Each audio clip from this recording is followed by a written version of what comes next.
बात बिहार की राजनीति की हो और उसमें जाति की चर्चा ना हो, ये हो ही नहीं सकता है। इसलिए हम आज आपको भूमिहार की भूमिहारी की चर्चा करने जा रहे हैं। बिहार की राजनीति में भूमिहारों का हमेशा दबदबा रहा है। सिर्फ राजनीति में ही नहीं, प्रशासनिक महकमे से लेके बड़े बड़े इंडस्ट्री की बात करें तो बिहार में भूमिहारों का कब्जा है।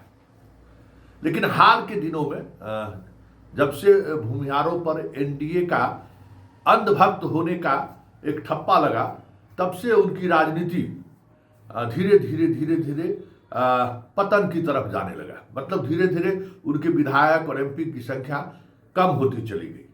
वो भी तब जब लालू यादव का शासनकाल खत्म हुआ। लालू यादव के शासनकाल में अगर लालू के खिलाफ अगर सबसे मजबूती से लड़ने वाला कोई कास्ट रहा तो वो भूमिहार रहा। लड़ा भी, मरा भी, और उसी दौर में पढ़ा भी वो कास्ट, नौकरी भी किया, व्यापार भी किया। आप अगर गौर करिएगा, लालू के पीरियड में जितने भूमिहार अलग अलग फील्ड में आगे बढ़े, आज वो सब मिलेनियम में है। कोई भी हो, जिसने गांव छोड़ा, जिसने शहर छोड़ा, आज वो एक बड़ी हैसियत में है। वो लोग लड़ा उन्होंने। लेकिन एनडीए की सरकार बनने के बाद जितनी हिस्सेदारी, देखिए भूमिहार का जो चाल चरित्र और चेहरा है, वो हमेशा अपनी हिस्सेदारी कहीं अधिक दावा करती है और लेने की कोशिश भी करती है। लेकिन एनडीए की सरकार बनने के बाद ऐसा नहीं है कि बहुत ज़्यादा तवज्जो नहीं मिला, तवज्जो मिला, लेकिन हर कोई अपने अपने तरीके से जो बाहर लालू के शासनकाल में बाहर गए, बड़े बड़े उद्योग धंधे लगाए, बिल्डर्स का काम किया, ठेकेदारी का काम किया, वो जो जिस तरीके से प्रभुत्व चाहते थे बिहार की राजनीति में, वो प्रभुत्व नहीं मिला और धीरे धीरे उसकी राजनीति खत्म होने लगी। इस बार भूमिहार अपनी भूमिहारी दिखाने के लिए राजनीति में भी कमर कस लिया और वो अपने ऊपर जो ठप्पा लगा हुआ था ना कि ये एनडीए का कोर वोटर है, उस ठप्पा से अपने आप को बाहर निकालने की कोशिश में, उसमें जुग्गत में लग गया। आज के तारीख में देख लीजिए कि बीजेपी में कोई बड़ा भूमिहार लीडर आसपास नजर घुमा। गिरिराज सिंह को भूमिहार का लीडर नहीं मानते हैं और न गिरिराज सिंह से भूमिहारी हो सकता है। वो अलग, वो अपना झट्टा वाला मीट, खट्टा वाला मीट, इसी में रह सकते हो।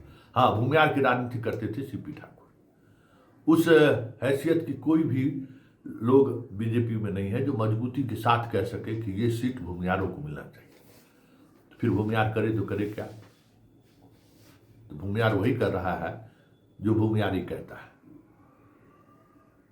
जगदीश शर्मा का रिश्ता लालू यादव से पहले से है और जब जब जगदीश शर्मा जीते, अंदर टेबल लालू से डील रहा ही है।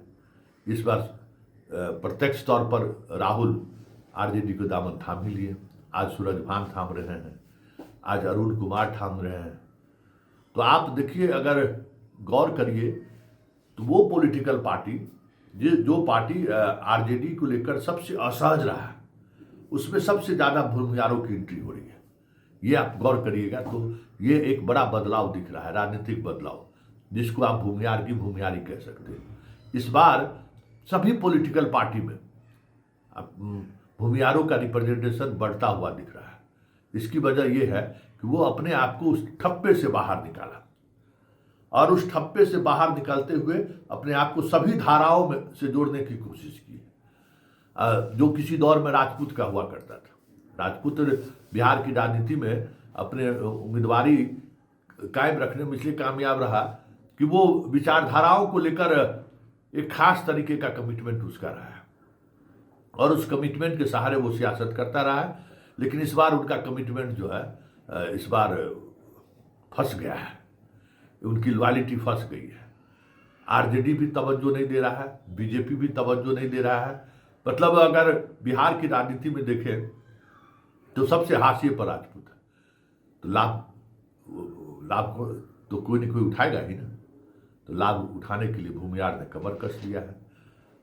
ललन सिंह के नहीं चाहते हुए भी अरुण कुमार शामिल हो रहे हैं, क्योंकि वहाँ अब लड़ाई राहुल को टक्कर कौन देगा। तो ये जो सियासत का जो भूमियारीकरण हुआ है, अब इसका कितना असर चुनाव पर पड़ेगा वो जो भूमियार वोटरों पर निर्भर करता है, लेकिन इतना तय है भूमियार ने अपने राजनीतिक कनवास बढ़ाया है और उस कनवास के सहारे सभी पॉलिटिकल पार्टी में महत्वपूर्ण जगह पर स्थान मिले, इसकी कोशिश 2025 के विधानसभा चुनाव में साफ दिख रहा है।